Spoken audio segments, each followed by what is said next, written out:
Big boss के घर आए मुनव्वर फारूकी। आप बहुत स्ट्रेटली बोलते हो, ब्लंट हूँ मैं थोड़ा, अपने खुद के नेचर की ऐसी चीजें, कोई काम भी खोया मैंने तो। हाँ जी, तो राम राम जी, स्वागत है आप सभी का एक और नई वीडियो में। मैं आपका दिनेश पुरी बहुत बहुत स्वागत करता हूँ बिग बॉस OTT 3 के एक और नए रिव्यू वीडियो में।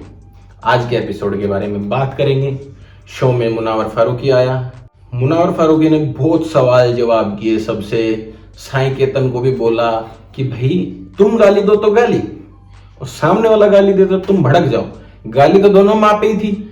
उस दिन भी हमने बात करी थी, तो गाली तो दोनों ही माँ पे थी, भड़कने की जरूरत ही नहीं थी। यदि साईं केतन ने गाली दी उस टाइम कटारिया भड़क के मारने चल जाता तो वो तो जस्टिफाई हो जाता फिर उस तरीके से, जिस तरीके से साईं ने रिएक्ट किया। साईं को ये कहा गया, कटारिया को भी कहा गया कि भाई तुम दोस्ती अच्छे से नहीं निभा सकते हो। विशाल का लव से विश्वास उठ गया बाहर जाके, उसने इंटरव्यू में बोला है। कहा गया कि कटारिया तुम उस दिन कहीं ना कहीं डर गए थे, अपने से नीचे अपने बराबर के लेवल के लोगों को डराने की कोशिश करते हो। पावरफुल आदमी मिला तो आप नहीं डरा पाए। देखो, डर गया था वो इंसान, रियल है, बनता भी है कि भाई उस टाइम हिट द मोमेंट क्या हो जाए, थप्पड़ मार दे, कुछ और कर दे। वो जिल्लत कौन झेलेगा जिंदगी भर, क्योंकि अरमान पहले मार चुका है और उसको कुछ कहा भी नहीं गया। तो भाई यार, आदमी थोड़ा तो सोचेगा। और वहीं पे कहा भी गया साथ में मुनव्वर की तरफ से कि भाई हाँ, तुमने जिस काम तरीके से ठंडे दिमाग से काम लिया मैं भी वैसा ही करता। पर कटारिया को ये चीज क्यों कही गई, बार बार दोस्ती के बारे में बार बार कहा जाता है। उसको जिताना नहीं है भैया, वो दिखाना ही ऐसे है, उसी तरीके से दिखाना है वो चीज। उनको गंदा ही दिखाना है। उनको जो बदतमीज दिखा रखा है, गंदा दिखा रखा है, गंवार दिखा रखा है, वही दिखाना है बिग बॉस को। इसलिए उसके साथ ऐसा करा गया। सना मकबूल को भी बोला गया, रणवीर भाई से भी पर्सनल भी सवाल पूछे गए कि आपके इस एटीट्यूड की वजह से आपको काम नहीं मिलता है क्या? आप एक ग्रुप से खुश हो, एक ग्रुप से खुश नहीं हो? आपका इंडस्ट्री में, आपके काम में भी ऐसा ही चलता है क्या? अरमान से भी पूछा गया कि भाई आप इसी तरीके से करते हो। कृतिका को बैठा के भी पूछा गया। कृतिका को तो एक्सपोज ही किया गया एक तरीके से। अरमान को, कृतिका को, दोनों को ही किया गया। बाहर तुम गाना बनाते हो भीड़े भीड़े सूट, और उसमें टाइट फिटिंग कपड़े जिम में पहन के वीडियो बना रहे हो। जितने कैमरा घर में नहीं है उससे ज्यादा एंगल में आप दिखाते हो।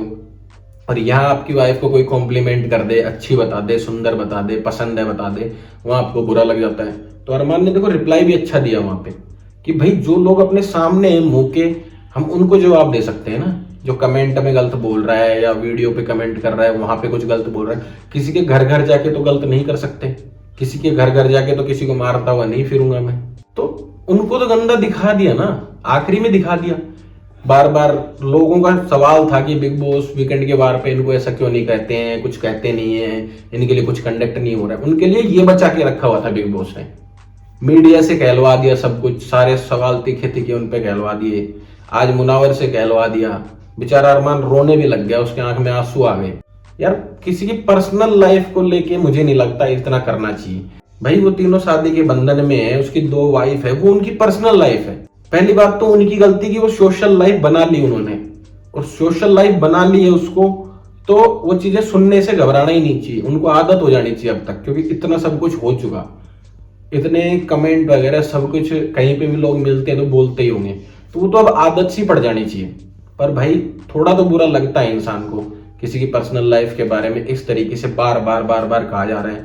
रही बात दूसरी, बाहर डिवोर्स की बात भी अंदर पहुंचाई गई। वो डिवोर्स वाली तो देखो जनता को भी पता था, व्यूज के लिए करते ही हैं लोग हरकतें, व्यूज के लिए कुछ ना कुछ। हमारी लड़ाई हो गई, मेरी वाइफ के साथ मेरी लड़ाई हो गई, मेरे ये हो गया वो हो गया, तो ये चीजें तो व्लॉगर्स करते हैं, इसमें कोई बड़ी बात है ही नहीं। वो बात अंदर बताने वाली थी नहीं कि भाई बाहर पायल डिवोर्स लेना चाहती है आपसे। उसने तो वीडियो भी डाल दी उसके बाद कि भाई नहीं, मैं डिवोर्स नहीं ले रही। वो चीज नहीं बताई, डिवोर्स ले रही हूँ वो बता दिया जाके। तो अंदर अंदर इंसान रह रहा है इतने दिन से, उसको पता नहीं बाहर क्या चल रहा है, तो थोड़ा परेशान तो होगा इंसान। जैसा भी है वो गंदा भद्दा गलत बोलता है, लोगों के जज करता है, सब कुछ करता है, पर किसी को इतनी जिल्लत नहीं देनी चाहिए। रही दूसरी बात, अरमान भाई के साथ बात कर रहे हैं, कृतिका के साथ बात कर रहे हैं मुनव्वर फारूकी, लड़कियों की इज्जत की, तो वो तो खुद भी कितनी किस लेवल पे क्या क्या करते हैं वो पता ही है। अरमान ने भी बोला कि हमने पिछला शो देखा है आपका, हमने भी आपके साथ बहुत कुछ होते हुए देखा है, आपके लिए कौन कौन लड़कियां बाहर से आके क्या क्या बोल रही है, आपको भी एक्सपोज किया ही है। तो देखो, एक तो मुनावर को इस टाइम पे भेजना ही समझ में नहीं आया। भेजते तो बहुत पहले भेजते, 1-2 वीक पहले भेजते, उस टाइम दिलवाते ही रियलिटी चेक लोगों को, उस टाइम बताते ये बातें, तो लोग थोड़े अपने अंदर चेंज लाते, लोग अपने अंदर सब कुछ करते। आखिरी वीक में क्या स्पेशल है? कुछ नहीं है, 4 दिन बचे हैं। लोग जिसको वोट करना है करेंगे, जिसको जिताना है उसको जिताएंगे, उसमें कोई रोकने वाला है ही नहीं। तो अब ये आखिरी वीक में, पर वही है ना कि लोगों के परसेप्शन आखिरी टाइम पे ही बनाए जाते हैं। लोगों के माइंड में इमेज आखिरी टाइम पे ही बनवाना चाहते हैं बिग बॉस, क्योंकि आखिरी की यादें ही ज्यादा लोगों के दिमाग में रहती हैं कि हाँ आखिरी में ये बातें हुई थी, अरमान ऐसे गलत है, कृतिका ऐसे गलत है, कटारिया ऐसे गलत है, सना मकबूल ऐसे गलत है। उसके बाद में रोस्ट हुआ भैया, जिसमें अरमान, कटारिया और रणवीर जी ने रोस्ट किया। बेस्ट रोस्ट मुझे तो लगा कटारिया का, क्योंकि कटारिया के आसपास के लोग हैं, एल्विस है, लक्ष्य है, अर्चित है, ये रोस्टिंग वगैरह करते हैं, तो वो उस लेवल का काम जानता है, तो उसकी रोस्टिंग तो अपने आप बेस्ट होनी है। अरमान रोस्ट करता ही नहीं है, रणवीर जी करते ही नहीं। रणवीर जी ने थोड़ा अलग लेवल से किया, जानवर चिड़ियाघर बता के किया, तो उनका अलग सिस्टम था। बाकी ये मुझे मतलब ऐसे समझ नहीं आया कि क्या परसेप्शन बनाना चाहते हैं लोगों को। स्टार्टिंग से सना मकबूल को गलत बना रखा है, स्टार्टिंग से कटारिया को गलत बना रखा है, पूरा गेम अनफेयर चला हुआ है, रणवीर जी को सुपीरियर दिखाना है, रणवीर जी को ही अच्छा दिखाना है। ठीक है, सब कुछ होगा, रणवीर जी के साथ आके आपको काम करने होंगे, सना मकबूल को आपको किसी कास्ट करना होगा, कहीं पे दिखाना होगा कि ये लड़की स्ट्रोंग है, ये लड़की इतना सब कुछ सुनने के बाद भी डटी हुई है। तो चीजें हैं भैया, बिग बॉस करते अपने हिसाब से ही हैं। और ये कुछ 1-2 सालों से इतना हो गया है कि अपनी मन मर्जी से ही बिग बॉस सब कुछ कर रहे हैं। MC स्टैन को ले लो, इतना सब कुछ नहीं किया था उसने शो में, पर वोटिंग के बेस पे वो जीता वो बंदा, ठीक है। उसके बाद में मुनावर फारूकी को ले लो भाई, उस बंदे की इतनी गंदी इज्जत उतारी गई, पूरा चीर हरण कर दिया गया एक तरीके से उस बंदे का, पर जीता वो वोट के बेस पे। भाई उसकी जनता तो उसको वोट करेगी, वो तो उसे उस भी तरीके से पसंद करेगी, चाहे कुछ भी हो जाए। पर बिग बॉस पूरी इज्जत उतारने में तैयार रहते हैं। जिन लोगों से ज्यादा जनता आती है, जिन लोगों से ज्यादा वोट होते हैं, उन्हीं लोगों की इज्जत उतारते हैं। जैसे इस बार पूरे तरीके से शिवानी, विशाल, कटारिया, सना मकबूल, जिनके ज्यादा वोट बेस है ना, उन्हीं को जलील किया गया बार बार। अदनान को बुला के भी अंदर 5-7 दिन उसके बेचारे की जलीलती करी गई। तो ये है भाई, बिग बॉस का शो है, किसी को कुछ देता है तो किसी का बहुत कुछ बिगाड़ के बेच देता है। UK07 राइडर बेचारे की अच्छी भली सब कुछ चल रहा था, अच्छी इमेज चल रही थी, बिग बॉस ने उसकी इमेज ऐसी खराब करी, आज वो सही तरीके से काम कर ही नहीं पा रहा है, सही देखे तो, जिस हिसाब से पहले जिस लेवल पे वो कर रहा था।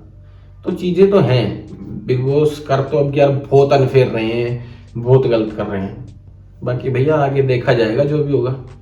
बाकी अपने इस वीडियो को करते हैं यहीं पे एंड। लाइक कमेंट शेयर कर देना, चैनल को सब्सक्राइब जरूर कर लेना प्लीज, और इंस्टाग्राम को फॉलो कर लेना, डिस्क्रिप्शन में लिंक मिल जाएगा, स्क्रीन पे ID मिल जाएगी। बाय बाय, जय श्री राम।